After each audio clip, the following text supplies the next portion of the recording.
Good morning, good evening. I'm Milena Guiar and I'll be your host for today. Today's webinar is about temperature measurements to track flows for water loss management. After the presentation, we will have time for questions. Feel free to send the questions using the Q&A box at the bottom of the Zoom page. Please use the option sent to everyone, not only to the presenter. I'd like to welcome Stuart, Trow, and Stephen Tooms, who will present the webinar. Stuart, Stephen, feel free to introduce yourselves and start whenever you want. Thank you, Milani. Good day, everyone. My name is Stuart Trow, and my colleague Steve Tooms. Between us, we have almost 70 years of leakage experience. We're based in the UK. We've got experience of all aspects of leakage management. But today we're going to talk about something a little bit different that we've been working on for the last few years. We're going to talk about how we've been using temperature measurements to track the flow of water through a distribution system to improve our understanding of water loss management. There's a brief synopsis on the screen now, but I'll just go straight into the detail. So the format, I'm going to talk a little bit about Invenio Systems. Steve will then talk about temperature measurement theory, the theory behind the applications that we have. Then I'm going to talk about what we've been using the temperature measurements for. You see that the term Stop.Watch will explain what Stop.Watch is. It's our temperature logger and the whole process behind it. Then we'll come back to Steve to talk about how we've moved upstream from individual supplies to what we call street level, the system for monitoring the flow in water distribution mains, and then emerging technology for trunk mains. And then we'll finish with a Q&A session. So just a little bit about Invenio Systems. To put this into context, Steve and I started this process by making a presentation at the IWA Water Loss Specialist Group Conference in Vienna in 2014. We gave a paper which we called the case for and against background leakage. So just to explain what background leakage is, you may disagree with the percentages, but these are my percentages. We have something like 10% of leakage in a system is what we call reported leakage on the BABE theory, the burst and background estimate theory. And that's represented by this iceberg diagram. That's the bit of the iceberg above the water that you can see. So these are reported leaks which become obvious because we have water running down the road or we have customers out of supply. Then we have about 30% of the leakage is due to, we find from active leakage control, from find and fix operations. Once we've taken our level of leakage that we derive from the annual water balance and we deduct how much leakage due to reported bursts and unreported bursts by looking at the number of bursts and the run times, we find that we left with about 60% of that sum, which we regard as background leakage. And again, when we look at night flows and DMAs, we find the same sort of thing. We have a minimum achieved level of leakage that we can't get rid of. So a reported burst might look like this, not all as spectacular.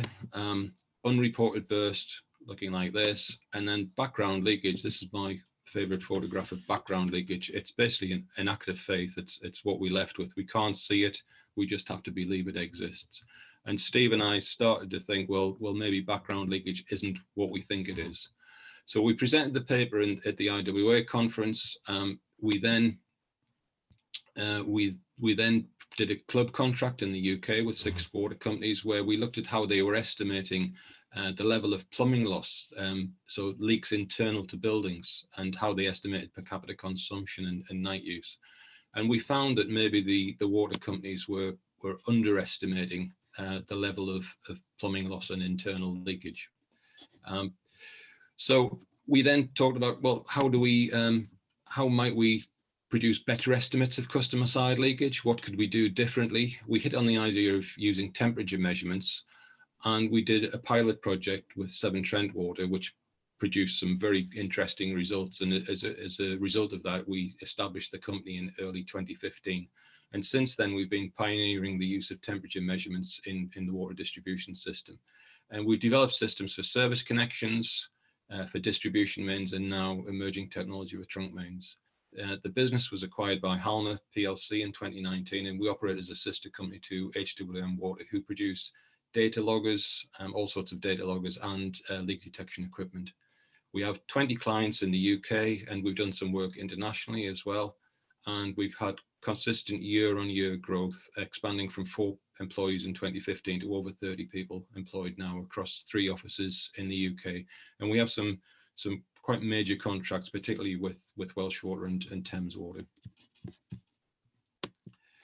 So Steve, I'll hand over to Steve to talk about the temperature measurement technology. I'm driving this from my laptop, so Steve has to do the obligatory next slide, please, to move on. Next slide, please. Thank you. Right. So if we're looking at temperature measurement in pipes and the things that influence the temperature in the pipes, there's really 3 things that influence it. One of them is thermal conduction, which allows temperature of the water in the pipes to move to influence the temperature outside the pipe by thermal conduction. There's turbulence in the water, which again causes heat to move and mix within the water. And then there's friction heating, the mechanism by which pressure is lost in distribution networks. In terms of working out in terms of modeling and predicting what temperature there will be in the network, it's really the thermal conduction between the water in the pipe and the surroundings that are really the dominant influence. Next slide, please. Okay, so we found that if we measure the temperature of the outside of the pipe, we can get a really good measure of what temperature of the water inside the pipe is. And we developed a data logger. It's a high precision data logger which can measure temperatures of a few thousandths of a degree, well, temperature changes of a few thousandths of a degree. And we put it on the stop tap, on the external stop tap. I just realized the arrow is pointing at the water main, but we put it on the external stop tap. And so we're measuring the external stop tap temperature, and therefore effectively the temperature of the water that's flowing from the water main into the householder's house. Next slide. Okay, so we can use that data, we can use that temperature measurement to understand how much water is being used by the customer, and also whether there is a continuous flow, and work out what the flow rate of that continuous flow is. So this is a representation of a typical connection to the water distribution system. So on the left-hand side is a water main, which is and then there's a service connection from that water main via a referral, which in UK parlance at least, that piece of the service pipe is called the communication pipe. It goes to a boundary box, which is at the customer's property boundary, and then it continues into the house. So in the water main, the flow and the variation in flow over the day produces this characteristic temperature, which you can see in the graph on the left. So that's over, that data is actually over 2 days. And then when people use water, they produce you actually can see the temperature of the water in the water main being transferred but modified when you measure it at the underground supply pipe. Sorry, at the boundary box. And the whole sort of basis of the process that we're using with Stop.Watch, at least, is we're using that temperature to calculate what the customer demand is, which is the graph on the right-hand side. Next slide, please. So this is a theoretical model of the effect that you get from a flow. So if you had a flow of 6 litres a minute for 30 seconds down a typical supply pipe, we'd get a peak in the water in the measured stop tap temperature. And we can use that peak in the stop tap temperature to identify when that flow has happened, and also quantify it as well. So next slide, please. If you add a continuous flow to that, then that continuous flow, even if it's quite small, and in this case we've modeled a 5 litre an hour continuous flow, it produces a step change in the temperature. And it also modifies the shape of the temperature peak that you get from the continuous flow. Next slide, please. So this is an example of where you can tell how long the flow is going on for. So this is 6 litres a minute, but for 5 minutes, and you can see that peak lasts a longer time, and it's got a characteristic shape, and we can work backwards from the temperature to work out what the flow rate is. Next slide, please. So we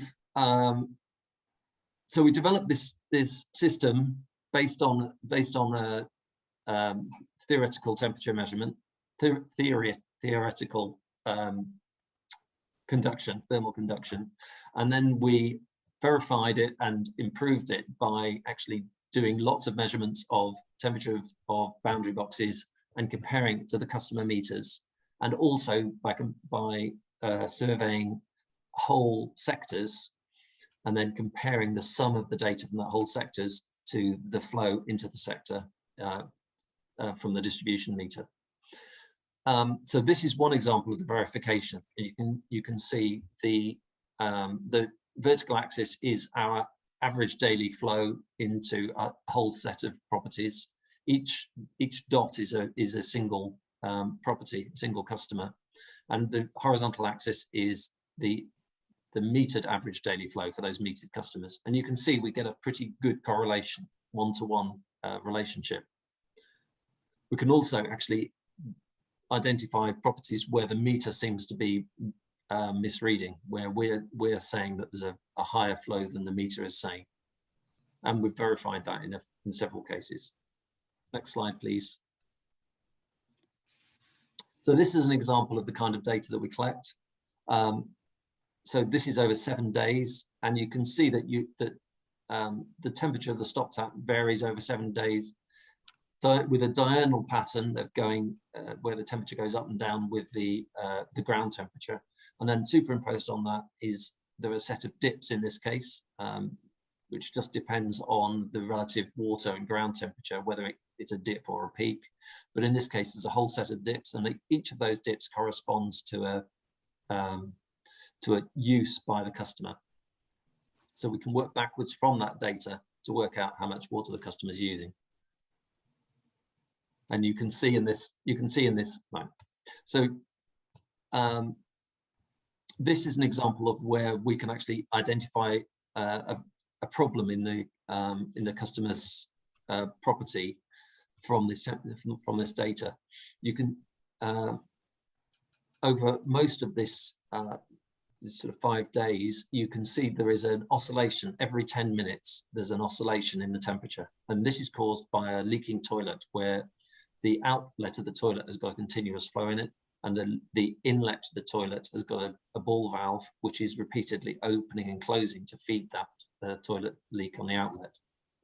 We see this pattern in about 2% of customers, between 2 and 3% of customers, where there's at least one toilet leak going on. But then we can pick up larger toilet leaks and larger other leaks by a different pattern. Next slide, please. So if you have a large leak, then this is the kind of temperature pattern that you see with a bigger continuous flow, where the flow is completely swamps the effect that you get from individual use events. So this leak is about 200 litres an hour. Next slide, please. So Stuart's going to take that data and show what we do with it to actually produce useful results for water companies. Thanks, Steve. So that's the theory. Just want to explain what we've been doing for individual service connections. So we've got what we call a 4-stage process. We call this our stopwatch process because in the UK here we call the boundary box a stop tap. So it sits on the stop tap and it's watching what's going past. And we've trademarked that name as well. We did that five years ago. So the first thing we do, we find a lot of boundary boxes are full of debris, for want of a better word. You can see a picture here of a stop tap chamber that's actually full and we can't access the stop tap. So we now have our own jet vac cleaning truck that we use on a contract at Welsh Water, and it's available for other contracts as well, where we clean out the chamber. We then deploy the loggers. The loggers are manual loggers. They have to be deployed and then downloaded.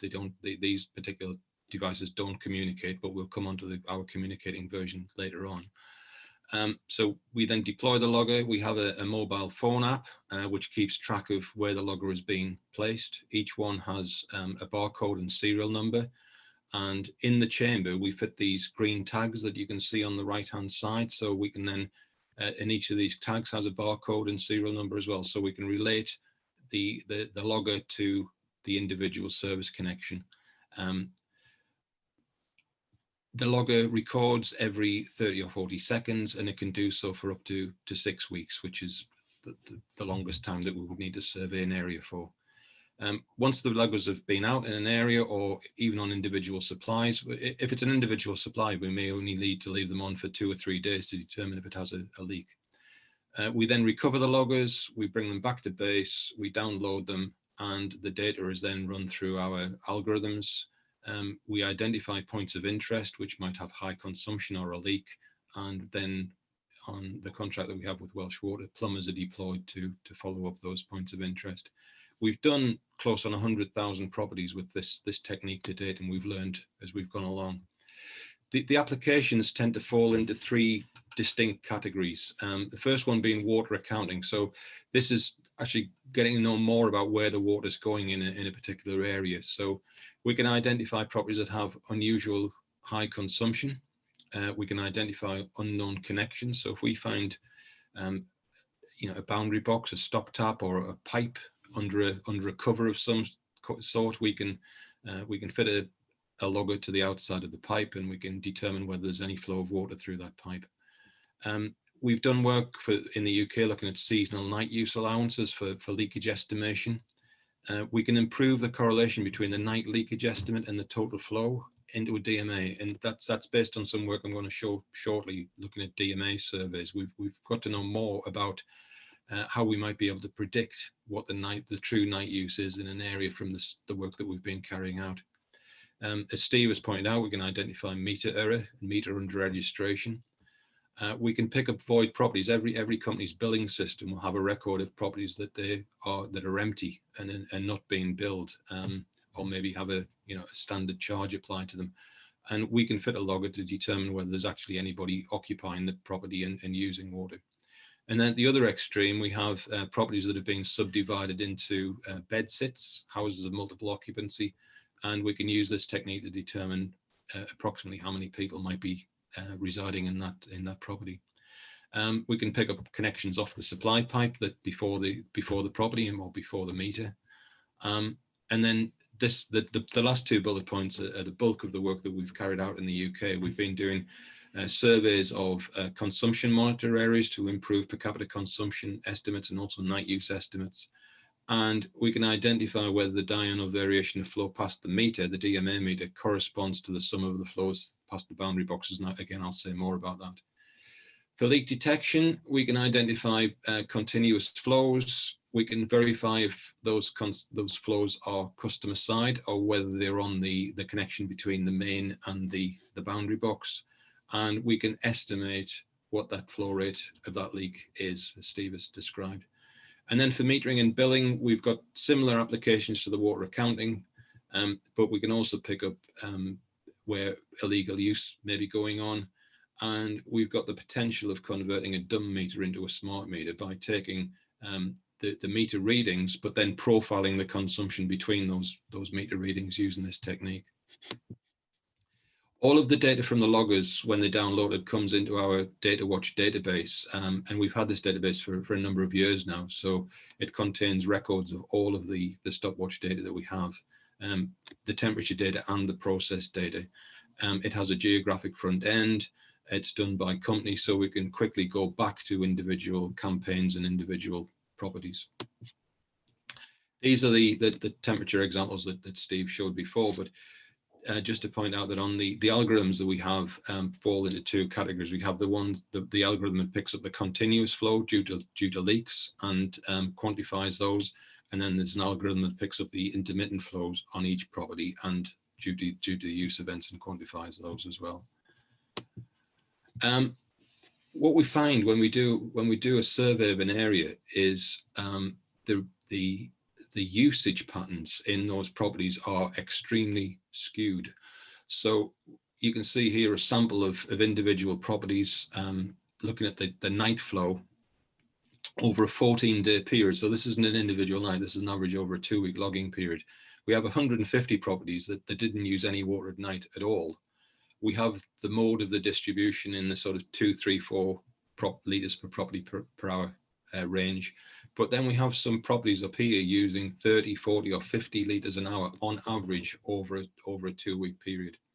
And then on the average daily flow as well, we see this skewed distribution. And we found that about 10% of properties are using more than twice the average. And that means that when you're coming to use DMA data for leakage estimation, it depends how many of these high using properties you have in a DMA as to what the true level of average daily use or night use is in that DMA. So one of the things we do specifically in the UK is, as well as doing the top-down water balance, like the IWA standard water balance, we also do a bottom-up estimate of leakage based on night flows and DMAs. So we'll take the minimum night flow recorded through the DMA meter.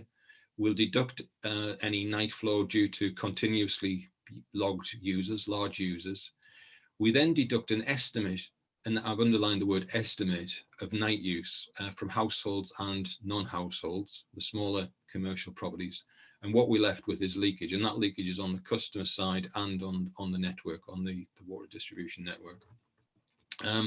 The night use estimates are based on either individual property monitors or on consumption monitor areas. The non-household night use is based on a proportion of the average daily flow, with a variety of techniques used for that. And those average values for a company are then applied at a DMA level, usually. We found that, partly as a result of the work that we've been doing, we've highlighted the fact that those night use estimates need to be specific to a DMA. And one way we have of doing that is to do a survey of an area, pick up all the individual stop-tap temperatures, process those through our algorithms, produce a flow profile for each individual property, and then add those together to produce the diurnal consumption profile for the area as a whole. So this is an example of an area in Welsh Water, Coleridge Road, where we've logged all of the stop taps. The red line is the flow through the DMA meter over about a week. The blue line is the flow past the stop taps, and we've picked up in this area 4 large leaks, over 215 litres an hour, 5 medium-sized leaks of about 25 litres an hour, and 15 small leaks of 5 litres an hour. And then we have 12 high users using more than 550 litres a day. When we average those figures out over the logging period, this is what we get. The normal interpretation would be to take the night flow, which is about 12.3 litres per property per hour. We would say we have night use of 2.3, customer side losses of 1, and we'd say we have network leakage of 9 litres per property per hour. But in fact, the night use wasn't 2.3, it was 3.4. The customer side losses were 3.1, and the distribution system losses were 5.9 rather than the 9. So a lot less leakage actually on the network. And then, so that's one example. This is our classic example that we've shown at a number of conferences of a large city centre DMA of 2,300 properties, a night flow of 13.7 litres per property per hour. And we found that all of that flow was going past the customer's stop tap. So the night use was 7.8 litres per property per hour, about 3 times the company average. The continuous flows, the customer side leaks accounted for 6.1, and adding those two together, we could account for 13.9, and the minimum night flow was 13.7. So give or take a little bit of estimation error. So what we said back to the water company was, well, we essentially said the reason you can't find leaks on your network in this DMA is because there aren't any. It's all, the night flow is all due to customer side leakage and high night use. This is another DMA where, again, we have a night flow of over 16 or so litres per property per hour. But in this particular case, there were 30 customer side leaks, but those customer side leaks were relatively small, only amounted to 1.1 litre per property per hour. The night use was higher than average, probably about twice the average, but we still had distribution losses. And this is an area where all of the mains had been replaced, all of the service pipes up to the boundary had been replaced, and all the boundary boxes had been replaced. So I think the client was quite surprised to find that they still had leaks in the network, but armed with the information that we provided, they actually went out and found three leaks on the network, which dropped the night flow. This is an example where we found missing daytime consumption. So we could see that there was a difference in the DMA profile from our consumption profile. And we then did some further research, and we found a large processing plant using a lot of water during the hours of 6 a.m. to 6 p.m. in that DMA. So that's the sort of thing we can do. If we, this graph, this slide shows the results from 80 areas that we've carried out, covering 40,000 properties, ranging from small consumption monitor area of 50 properties up to a large DMA of 2,700 properties.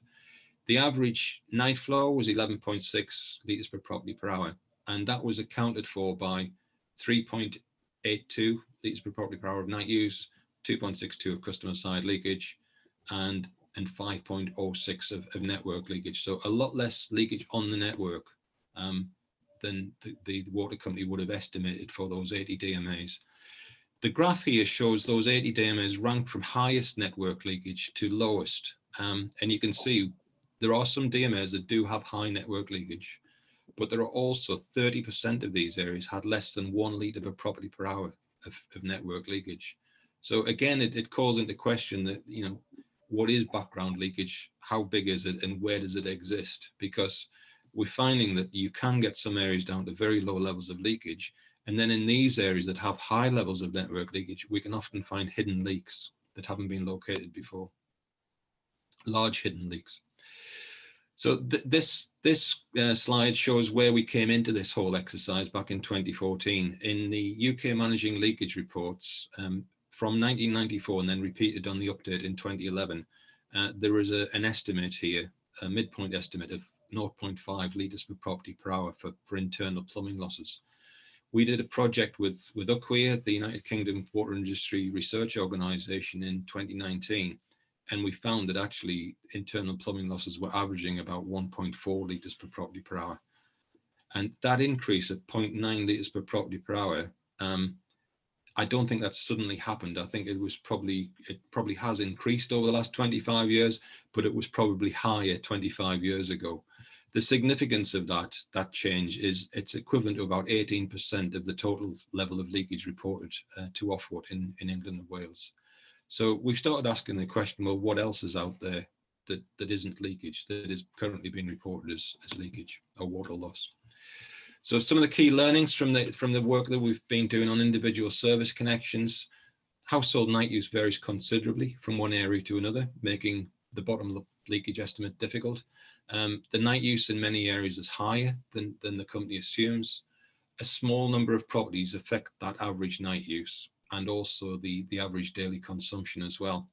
And the internal plumbing loss is much higher than previously reported. So some of what the water companies have been reporting as leakage is not leakage and possibly never was leakage. And then customer side leakage, both internal plumbing losses and external supply pipe leakage, is probably a bigger problem than the industry has been reporting in the past, and maybe is still reporting. And network leakage on the assets that the water companies own is probably lower. And we also now saying that zero network leakage is possible in some DMAs without whole-scale mains renewal, just with some further investigation of tracking down hidden leaks or accounting for the night consumption. One application that we've been working on for the last year and a half or so is on fire supplies. Fire supplies tend to be unmetered because you don't want to have a meter restricting the flow to sprinkler systems or to hose reels and so on.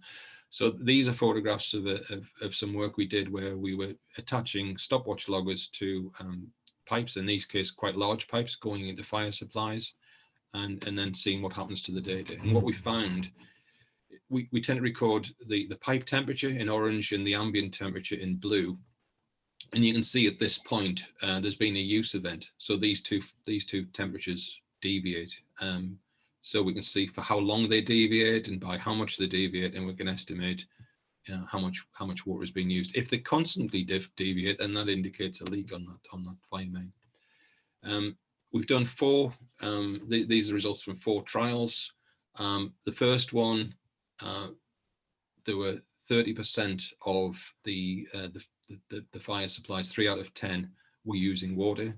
The second one, 5 out of 20 were using water.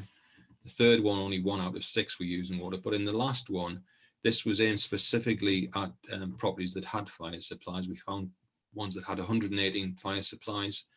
60 of those had regular water use. 35 of them had a leak. And we also, during the period of survey, picked up 16 that had regular testing on them. So a lot of water being used off these fire supplies.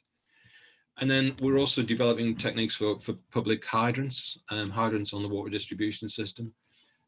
If you have unknown use or illegal use from those hydrants, there's obviously a problem accounting for that water, but the high flow rate can stir up dirty water in the system, discolored water, and cause pressure transients which cause bursts. There are various solutions to the problem, like locking the hydrant lid or the hydrant itself, or putting some anti-tamper system in. But our solution is to allow that hydrant to be used, but to install a logger, covertly install the logger, so hide it. And this is one of the uses we have for our communicating flow watch logger. So this logger communicates by GSM. We've got an NB-IoT version available as well, and we've got a version which will fit into a small chamber, becoming available very shortly.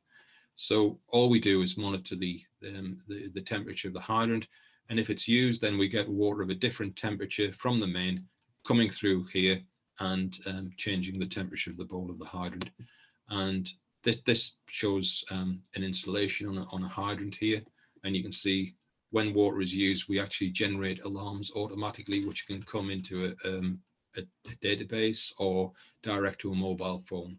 And of course, we know which hydrant is being used and where it is being used and when. So we can actually catch that user in the act, because they tend to be creatures of habit, using the same hydrant for different purposes. This is a result from the database that we have. This is the ambient temperature. This is the hydrant temperature. You can see a use event at this point. I also said we touch on the Stop.Watch Light, what we call our Stop.Watch Light process. This is not for water accounting. This is just for finding and quantifying customer side leaks. And it's a 2-stage process. The first one is an acoustic survey. The previous slide showed our stop check device. This one shows the HWM DX mic. Both of them have a mobile phone application where we can log where that device has been fitted, and there's analytics on board here to assess the acoustics. So we use that to pick up points of interest rather than relying on the human ear or headphones. We pick up a point of interest that where there might be a leak, and then we fit a stopwatch logger to that service pipe, which confirms, is it customer side? Well, is it a leak first off? Is it customer side, and gives us an estimate of the quantity. So we've used that technique on about 25 areas, 25,000 properties, and also a random sample of about 10,000 properties. And we've picked up that about 10 to 15% of properties have some sort of customer side leak, and between 3 and 7%, depending on the area, have a significant customer side leak. So that's confirmed really that the customer side leakage is more of a problem than we have been appreciating in the past from our work. So that's all I wanted to say on individual service connection work. I'm going to hand back to Steve to talk about what we call our street level sensing system.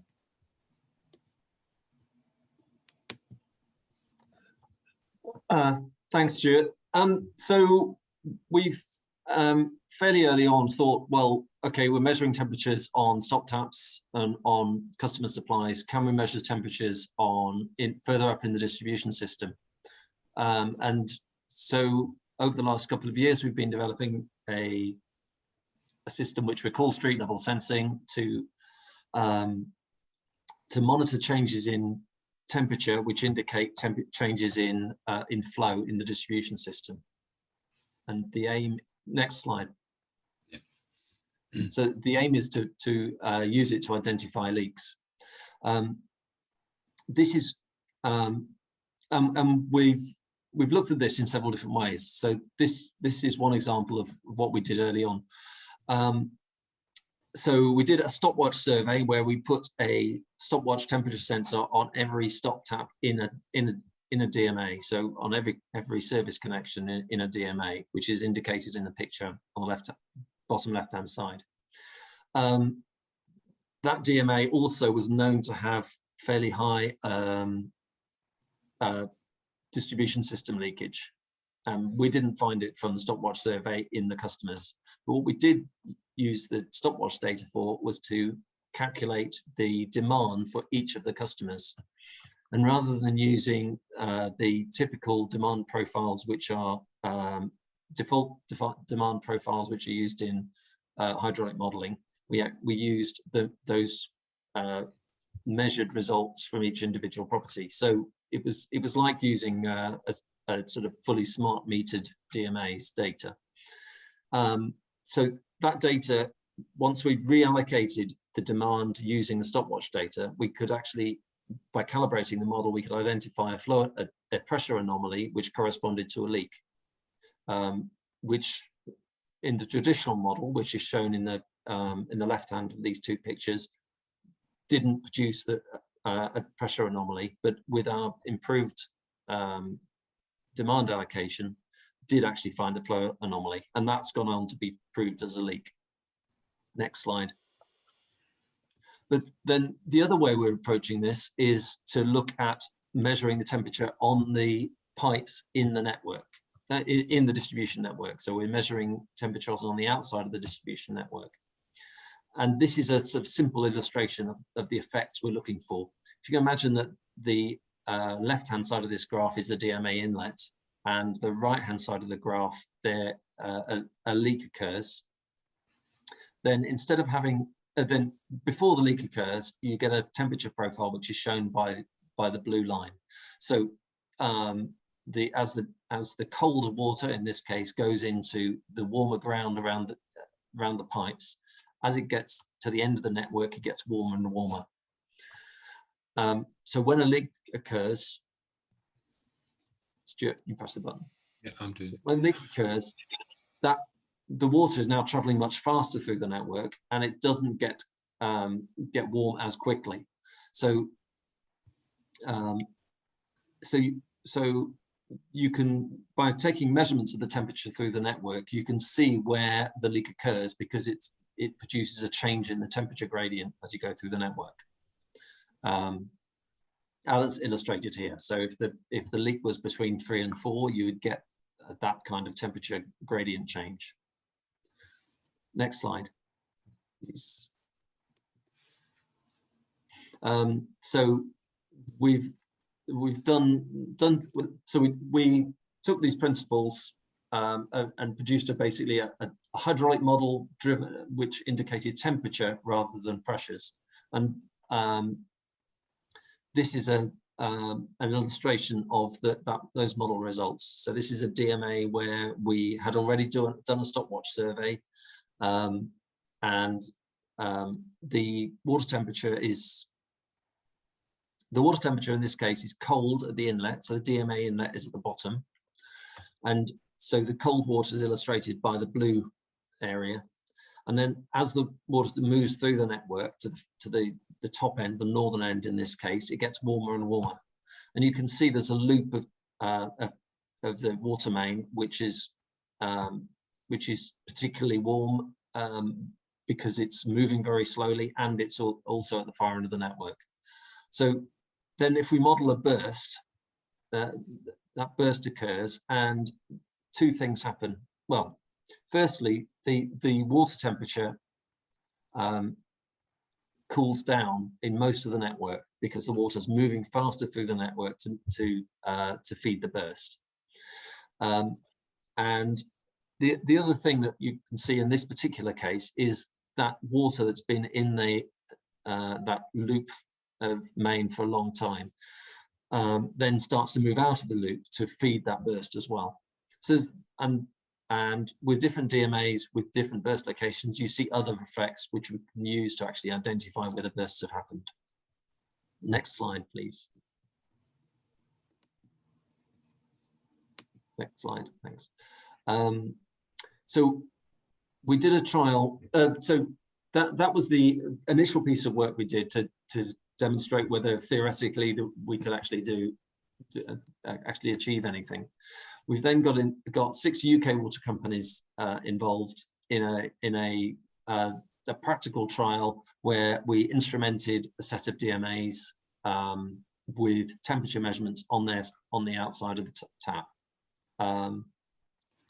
So, and the idea of it is that we could use, by distributing temperature measurements through the network, we could use it to localize leaks. So if a leak occurred in a particular place in a network, then the temperature monitoring in that network, near to that leak, would respond much more clearly to the change in flow than other areas, and we could model that effect and work out whereabouts the leak was. So it's equivalent in some ways to the temperature modeling that is now becoming more popular. But this should work in places where the pressure modeling will not be so effective. Next slide, please. So this is an illustration of one of the installations we made in one of the DMAs we've instrumented. So we've got a temperature sensor stuck to the pipe and held on just with a cable tie, then with insulation on the outside of that, and then another temperature sensor on the outside of that. So this is a very simple installation because it's an existing chamber where you can get access to the pipe. Next slide, please. And then where we have where we need a sensor but we can't get access to the pipe, we've been digging holes. So this is an example. So we have the sensor at the bottom, and then we build a small chamber, a very small chamber, you can see on the right hand side, which just holds a data logger and an antenna. So this is the application, the main application at the moment of these communicating data loggers. Next slide, please. So this is a plan of one of the DMAs that we instrumented in the first phase. We put 10 temperature loggers at various places in the network. On this one, the DMA inlet is on the right-hand side, and it goes off to a dead end on the left-hand side. Next slide, please. So if this is a couple of simulations of the effect of a burst happening in two different places in that network. So the top graph is a burst at point A on the in the plan, and then the red, sorry, the blue line is the modeled temperature if you don't have a burst, and the red line is the model temperature if you do have a burst. So really quite a big effect. And then the other one is a burst at point B on the plan, and then the effect, the modeled effect here is the temperature at the nearby point T8 on the plan. And you can see again, it's a different effect, but it is still quite a significant effect that you can see. So you can use that data to localize what, to work out where those bursts happened. So next slide, please. So this is one of the real tests. We carried out a number of tests. This is just one example where we carried out a flush of a hydrant for a few minutes at the point marked on that the plan on the left, and the top graph is, you can see there's a really big effect from that, and we've developed a set of algorithms that will automatically identify those anomalies, those deviations from the modeled temperature. Next slide, please. This is another example. This is actually a repair going on. This is another DMA that we'd instrumented up. We were monitoring it, and quite a large existing leak had been was repaired during that monitoring period. We had when we saw that data, we tried to work out where that repair had happened. And on the left-hand side, you can see a plan of the whole network. That's about 30 kilometers of pipe in a rural DMA in West Wales. We identified where that change in flow had occurred. And then we went back to the water company to find out where the repair had happened. And we were pretty much dead on. The actual repair was carried out in the middle of the point where we'd predicted that it would happen. Next slide, please.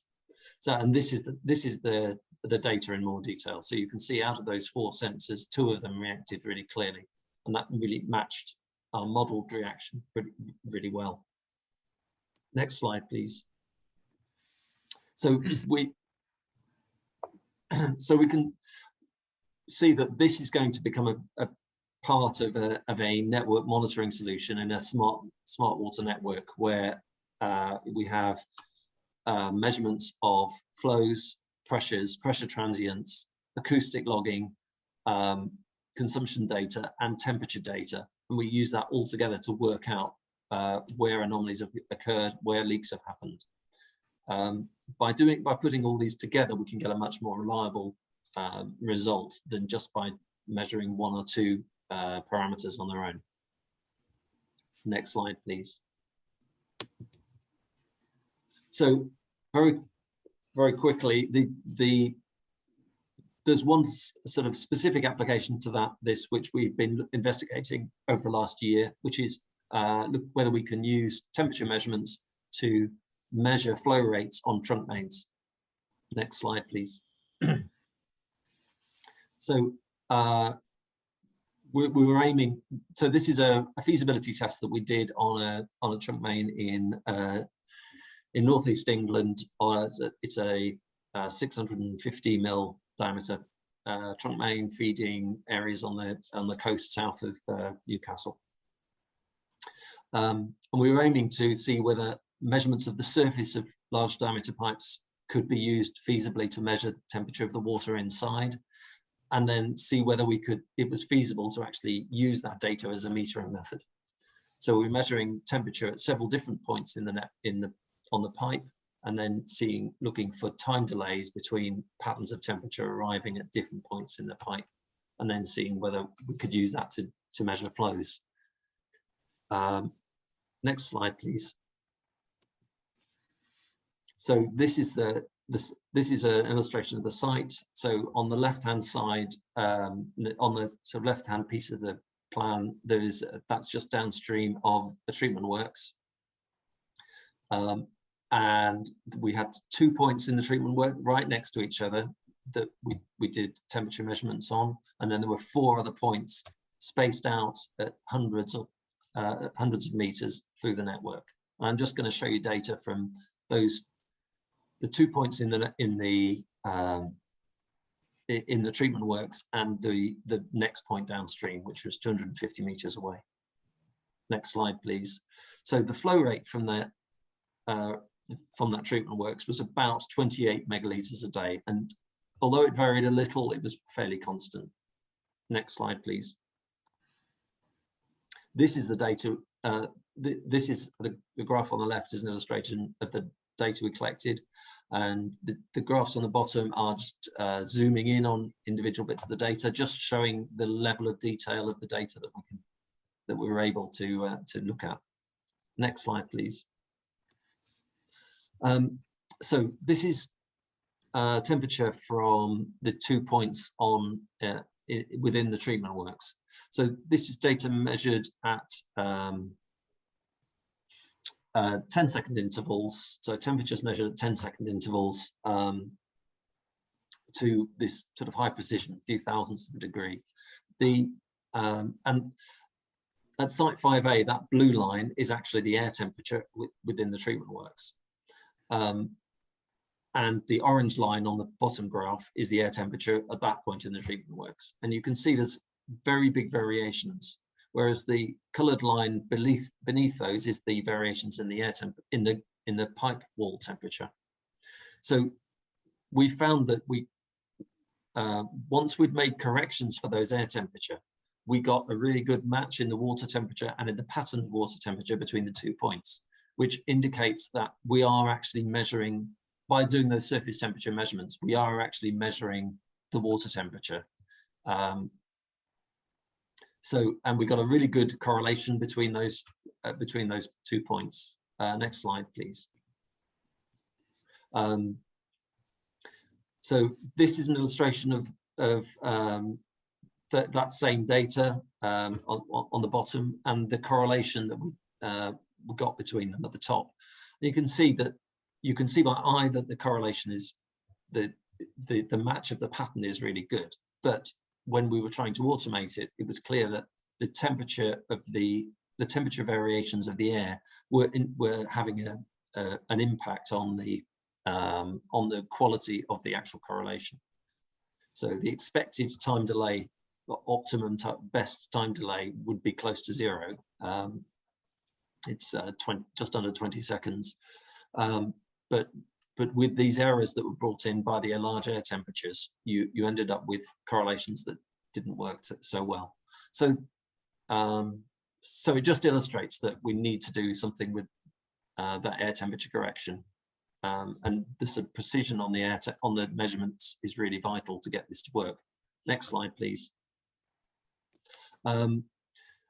Then the difference between this is the next site downstream, which is 200 meters away, and you can see on a graph on the top right hand corner that you get a distortion in the temperature between the upstream one, which is the blue one, and the downstream site, which is the yellow one, but the same overall pattern occurs. So you can see that those patterns of temperature persist over hundreds of meters and can be measured.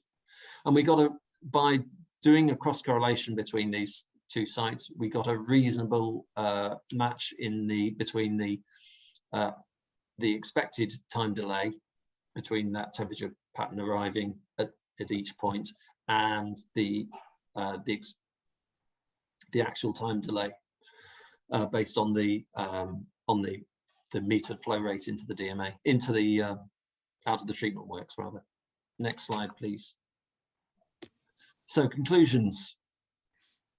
The temperature measurement works on large diameter pipes. We really do measure the water temperature. The temperature patterns persist over the hundreds of meters that we expect. And And the tools we've got, which include a few different ways of matching the temperature patterns, can actually produce the right time delays, the expected time delays. But measurement precision and to get good quality data is absolutely vital for this. I'll hand over back to Stuart now. Yeah, just before you do hand back on this particular test, it's probably worth pointing out that on the other applications, we're looking at sort of volume measurement. So it's independent of diameter, but on this technique, we're looking at velocity measurement essentially. So it's important that we know what the diameter of the main is. And on this particular case, when we were given the diameter of the main by the water company, and our estimate of the flow rate was a lot different from their estimate. We went back and asked them to check, and then they came back and said, "Yeah, you're right. It is a larger diameter main than we thought it was." And when we fed that in, we were reasonably close. So just to summarize what we've been presenting, first thing is that the water temperature measurements can be used to determine flow rates in individual service connections, metered or unmetered, by attaching something to the outside of the pipe. Also in the mains distribution network, and now emerging technology for trunk mains as well. These temperature measurements can either be used by themselves or combined with other data such as acoustics and pressures and pressure transients to help with leakage management. And the data can either be collected from the lift and shift loggers, the manual loggers in survey mode, or by the permanent communicating loggers that we now have available. So with that, we'll take questions.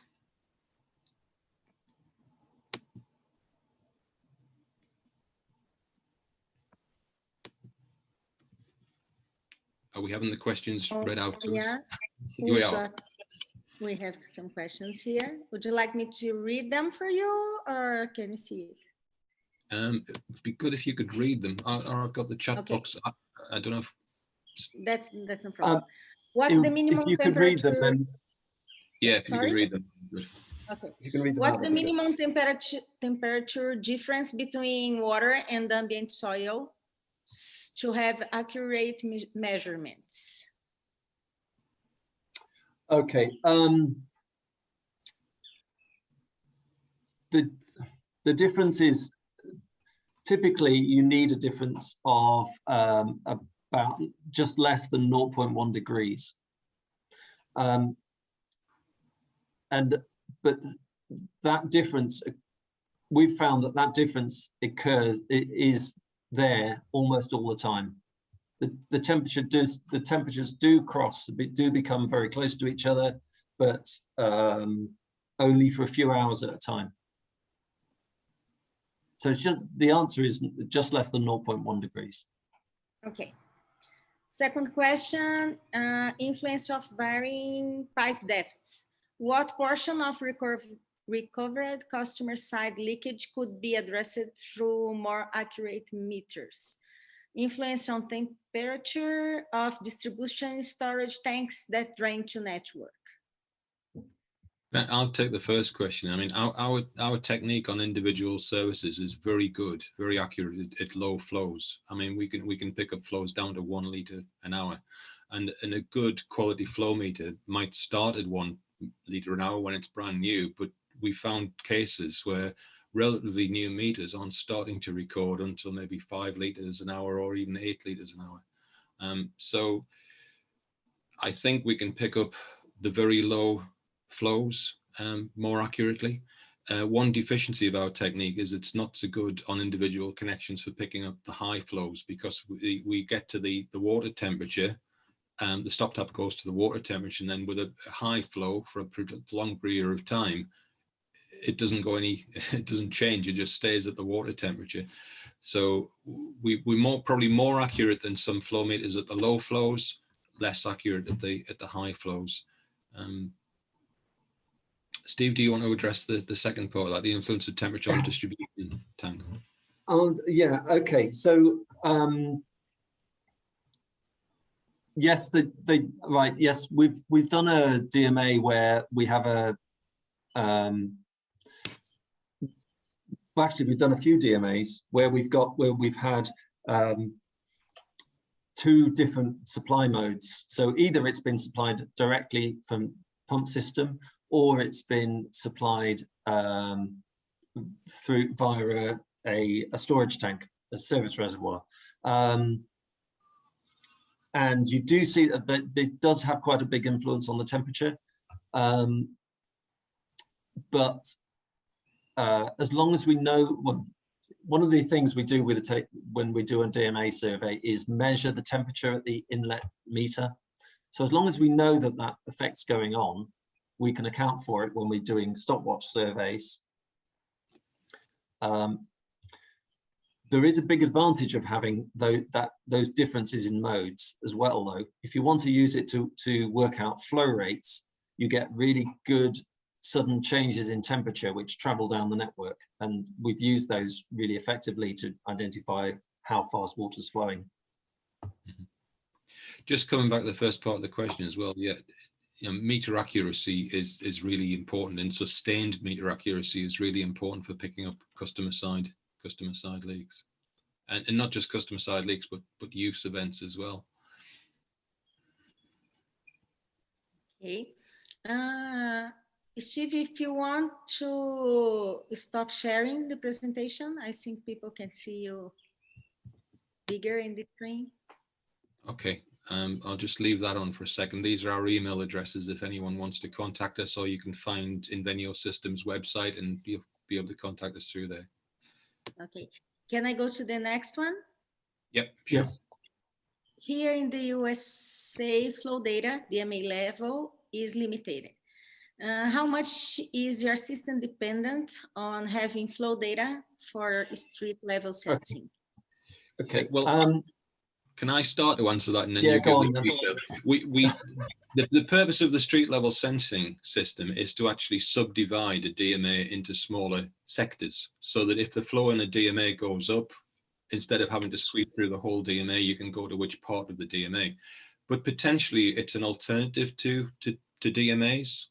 By subdividing a network with the temperature sensors, we can assess where the water is going. What I would say is you have to have some sort of boundary to the network, so we can create a model. But there are two techniques that we're using. One is to compare actual temperatures with model temperatures, which tends to pick up pre-existing issues in the network, and the other one is to track the temperature and look for changes from one day to the next. And I think that second technique probably doesn't rely on zones or even having a model. I think we could probably identify where the pattern of flow has changed just by noting the change of temperature profile from one day to the next.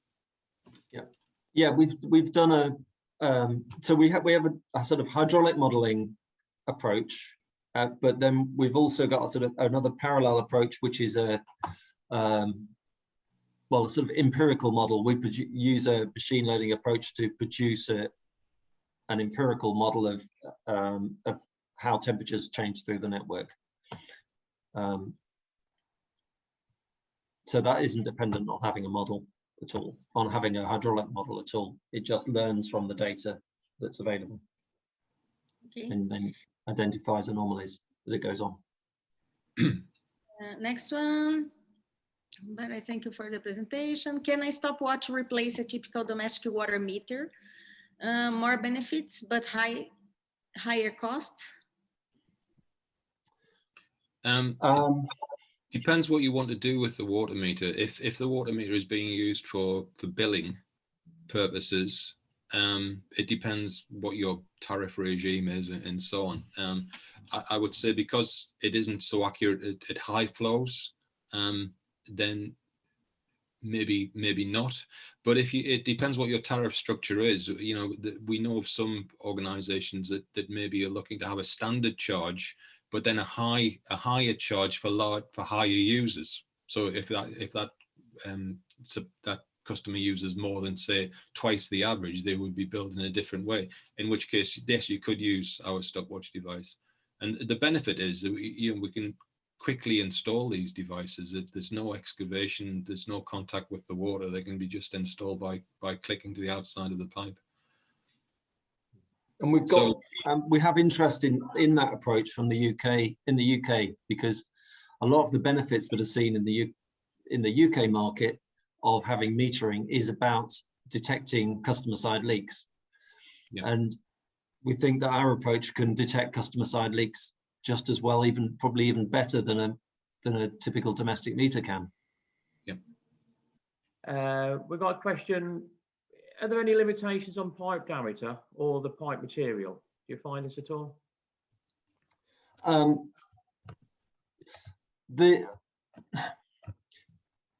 We've got good results from every pipe material that we've tried. It's definitely better on thin-walled metal pipes, so ductile iron pipes, but it works well in plastic networks. This is the street level sensing approach. And it's actually it's on the plastic networks where we see the most potential as well, because it's in plastic networks that the acoustics can run into trouble. And okay, another one is, sorry, diameters, it clearly works. We're getting better results in smaller diameter pipes, and we're just developing the technique for larger diameter pipes now. Okay. Another question is, how many temperature sensors would you need for an average DMA to get a good temperature profile when doing leak detection? Right. So the idea of the street level sensing is to subdivide the network into smaller areas that you can so you only need to search a smaller area. So we're typically putting in a 1,000 property DMA, we're typically putting 10 sensors in. But and that seems to be about the right sort of gives you the best benefit cost ratio. It also so you're depends, dividing a DMA into about 10 areas. Depends on the configuration of the DMA as well. In a rural area where you have a tree and branch system, we would put it, where the main splits into two sections, we'd put a temperature sensor on each leg, so we could tell which leg of that network had the burst on it. Okay. Another one is, which are the parameters that affect the time delay?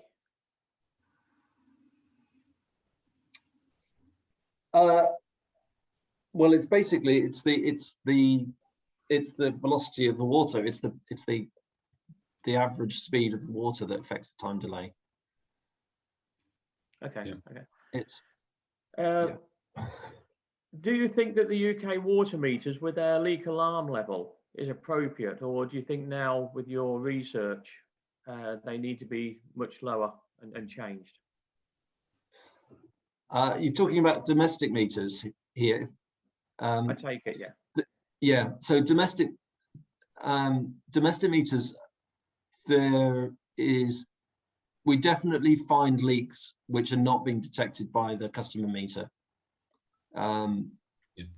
And we've seen places where there's quite significant leaks where it's not turning the customer meter, and our suspicion is that that's because the customer meter has been feeding a leak for so long that it's effectively worn out, and the low flow performance is completely disappeared.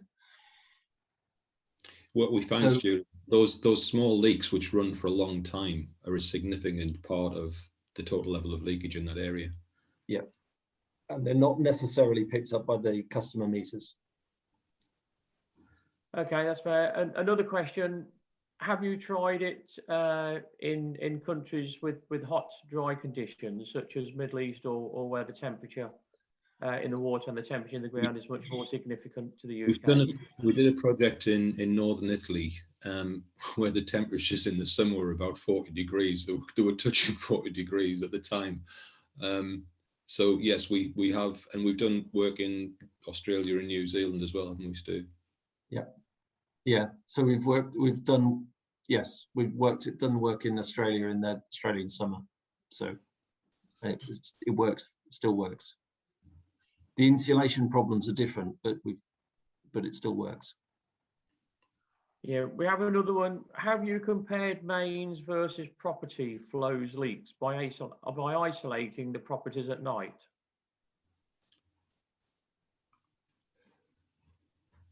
Do you mean to assess what the flow rate is? Probably to assess what the flow rate is, yeah. We have done one project recently where we picked up a number of customer side leaks, and we quantified them using our stopwatch system, and then we did shut all of there weren't that many, but there were a few customer side leaks. We shut them all and saw the drop in night line on the DMA. Okay, okay. Another one is where all customer meters are metered, would you suggest logging temperatures with stopwatch on all service pipes, and would it be easier and would provide better data than temporary logging on every customer meter?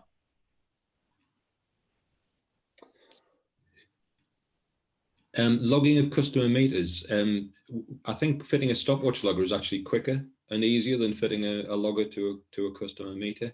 And of course, if you log the customer meter, you're still relying on the accuracy of the meter and certainly the low flow capability.